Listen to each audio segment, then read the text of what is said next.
What's up, guys? I'm D. I'm Kimmy. Back again with another reaction. This time we got top 10 most racist moments in wrestling. Now, my wife doesn't watch a lot of wrestling. So I'm very sure she's probably never seen any of these clips. I've Yeah. probably seen all of them, but I wanted to get her reaction to this to see, like, this. They don't really do this type of stuff in wrestling anymore, but you can kind of see how it was once upon a How time. it used to be. Oh, yeah. I've heard stories, so we'll see how this goes. Let's get into it. How you doing? Yeah. What's good in the hood? Just hold it down, trying to take care of business. Keep it up. I'm a nigga. What? Unfortunately, They there aired have that? been far too many instances of racism in wrestling throughout the years. A lot of these instances go on behind closed doors and only get revealed I later forgot to down say the this line. from WrestleMania's However, there have been page. times when major wrestling companies such as WWE have been openly racist on their television programming. Because of the color of my skin. But which times were they? Well, join us now as WrestleMania looks at 10 of the most racist moments in wrestling. Be sure to subscribe and hit that notification bell for they daily gotta have wrestling the videos DX and follow us on blackface Facebook incident for on here. exclusive Wait, they did a lists. blackface song. Was it live or they Mm-hmm. recorded it then? This is live TV. What? Number 10, Shelton Benjamin mocks Yoshitatsu. In 2009, WWE would debut the talented Yoshitatsu on the ECW brand. For his debut match, Yoshi would go one-on-one with WWE's best in-ring performer, Shelton Benjamin. Unfortunately, a pre-match promo by Shelton completely overshadowed Yoshi's debut. Before they wrestled, Shelton would mock Yoshi's Japanese accent, threaten to call Godzilla, and even mock the traditional Japanese bow. Shelton's exceptional mat skills are never questioned. It was incredibly tasteless, and remember it this. did absolutely nothing to help get Yoshi over as a new superstar. Make his debut back on ECW tonight. There was actually quite a bit of backlash. Stream 85 So plus that aired live in channels with no the hidden fees. 90s, I'm guessing. No, this TV, was in the try 2000s, right here. Look, this stuff didn't stop till like not too long ago. That is wild to me because, well, I guess that's before people Online started like. following the segment, and WWE thankfully Canceling moved stuff. away from Yoshi's first storyline being solely based on his race. Number 9, Jim Neidhart is a KKK member. And without question, one of the most distasteful moments in pro wrestling history occurred at an independent show in 1995. Virgil was set to take on a wrestler known as Thug. When Thug made his way to the ring, it appeared as if himself and his bodyguard were dressed in KKK outfits. The bodyguard then revealed himself to be Jim Neidhart. The Thug and Neidhart then proceeded to lay out Virgil. It was one of the worst moments in pro wrestling history, and we'll never know why anyone thought it was a good idea in the first place. Number 8, JBL goes hunting for illegal immigrants. remember When this. Brock Lesnar, Goldberg, and Stone Cold Steve Austin were all absent from WWE programming following WrestleMania 20, WWE urgently needed to create new main event level stars, and one of these stars they would look to was Bradshaw.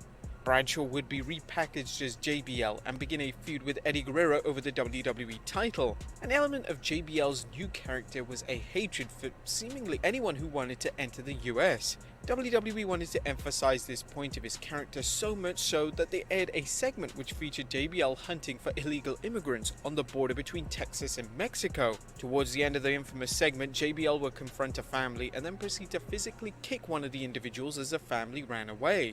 Number 7, Rodney Mack's White Boy Challenge. Any white boy. Any white boy. Any I remember this too. Rodney Mack's White Boy Challenge was a short-lived gimmick for Mack in 2003. The gimmick involved Mack challenging any white member of the Raw roster, and then Mack would proceed to squash whoever answered it.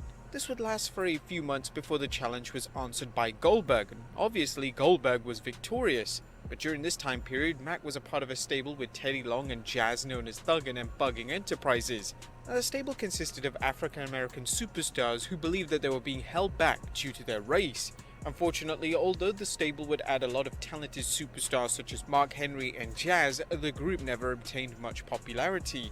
Number 6, Jinder Mahal impersonates Shinsuke. The 2017 push of Jinder Mahal was one of the more controversial pushes in recent memory. Jinder went from a virtual jobber to WWE champion in just a space of a month, and throughout Jinder's run, WWE fans struggled to take him seriously. His run as a WWE champion had some rather underwhelming moments, and unfortunately for Jinder and WWE, a particular segment that he was involved in was universally panned. During his feud with Shinsuke Nakamura, Jinder would cut a promo on SmackDown which featured the WWE champion mocking Nakamura's accent, saying all Japanese people look the same, and he would even compare Nakamura to Mr. Miyagi. The live crowd would chant "That's too far" and "That's racist" as Jinder continued. The backlash was so severe that the WWE was forced to issue a statement. A statement that read, "Just like many other TV shows or movies, Wow. WWE creates programming with fictional personalities that cover real-world issues and sensitive subjects. As a producer of such television shows, WWE Corporate is committed to embracing and celebrating individuals from all backgrounds as demonstrated by our diversity of our employees, performers, and fans worldwide." Number 5, Kurt Angle is not a fan of the black people.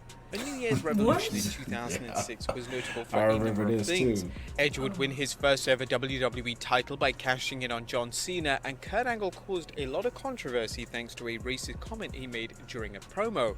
For some context, Angle would cut a backstage promo alongside manager Daivari. In the promo, Angle would state that his favorite country is France, before randomly revealing that he wasn't a fan of the black people. The point of Angle's promo was for him to make a point that Angle could say anything and the crowd would always cheer for him. Now, although the comment was completely tasteless, WWE decided against editing it off the WWE network, and as of 2021, it's still featured on the pay-per-view in its original form. And you know, truth be told, I'm not a very big fan of the black people. Didn't he like air quotes on it and everything? I remember that. Wow, that's... Number 4, Triple H. The This had storyline to be leading the up one to between Booker him T and and Booker Triple T. H's match at Yeah. WrestleMania 19 is without a doubt one of the most controversial storylines in WWE history. The storyline had racist undertones throughout, and one particular promo from Triple H a few weeks before WrestleMania was clear evidence of this. In the promo, Triple H would state, "I think you're a little bit confused about your role in life here. You're going to get to go to WrestleMania, but the fact is, Booker, someone like you doesn't get to be world champion. People like you don't deserve it. That's reserved for people like me." That's where the confusion is. You're not here to be a competitor, you're here to be an entertainer. That's what you do. You entertain people. Hell, you entertain me all the time. Go ahead, do a little dance for me. Go ahead, give me one of those spinneroonies. Entertain me. That's your job. Don't be Wow. embarrassed. You're here to make people like me This was laugh. on live your TV.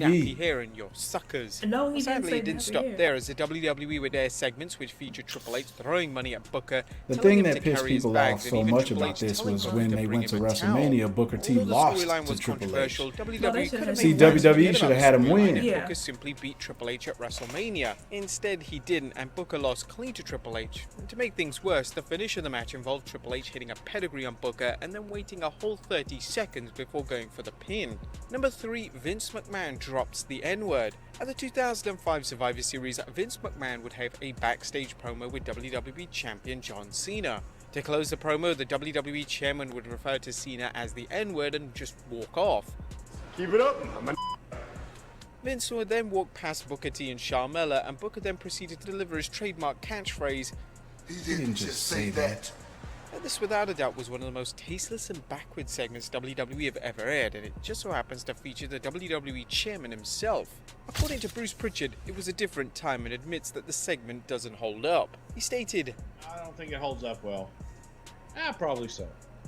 Well, I think that there were people Probably. whose opinions were asked, and again, it's just a different time and a different place where you What did made different them things think that that was a good idea? were not, Man. not Of things all that hold up. things And you I could go say back that and I'm into the they outrage. I hope They the, got I hope the blackface taking kid is it on every here so you single can see night. that. You sit there and you watch some of the things of on television of men just basically slapping the out of women back and forth as if it was just another day at the office. And it's just time has a way of making things cringeworthy. Again, it's just different time, different place, different mentality. the infamous segment has since been edited off the network, but it's still a clip that often gets shared around social media.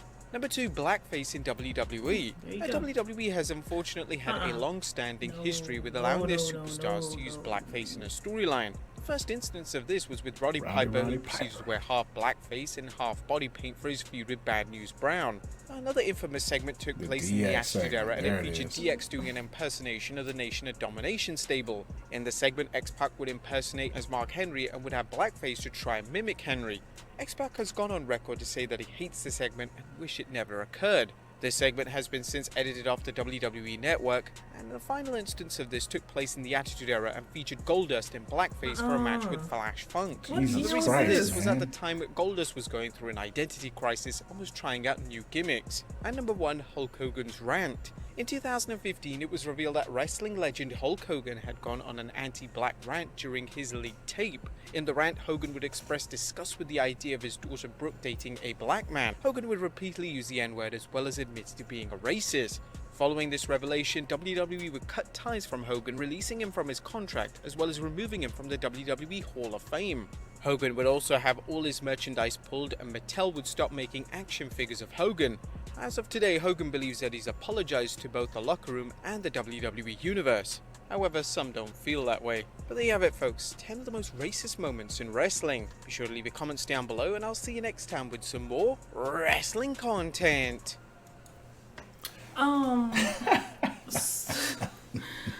Okay, so the crazy thing is, this wasn't that long ago. Because Yeah. I'm thinking this is some footage from like 1980s, maybe. I mean, they had racist stuff back then too, but a lot of this was like, you know, during But these are the. people that are still wrestling today. Some of these people. Yeah, some I of these mean, people are still around. That's the part that kind of threw me, because I'm like, this is not that long ago. Like some of Yeah. this, like you said, one of them was from the 2000s. One Yeah, of the videos. some couple of them was like one of them was just 2017, the one with Jinder Mahal and Shinsuke Nakamura. Yeah. That was 2017, so not that long ago. But I mean, with the Attitude Era into you know the ruthless aggression era, like they kept doing that type of stuff, and it was just they Accepted. they put it all under the guise of we're entertainment, we're fictional entertainment, you know. So they just kind of let it fly. I mean, there's stuff worse than that. They used to Yeah. have nudity on pay-per-views, all types of stuff. So it was crazy. All that stuff's been It is, edited yeah. now that WWE's a publicly traded company, but Right. They cleaned it up. yeah, back in the day, it was wild. That's crazy though that they would even allow that to be aired, even though it is a fictional character, because it's not a movie or a TV show where you're like really playing I guess a character on a scripted series or a Yeah. movie, but like you've got kids in the audience and all kinds of stuff. That was definitely wild. Never knew that existed. Well, I'm glad we got to show the wife some stuff, you know, that she had never seen before with wrestling. But appreciate you guys tuning in. Thank y'all. Hope to catch you on the next reaction. Peace.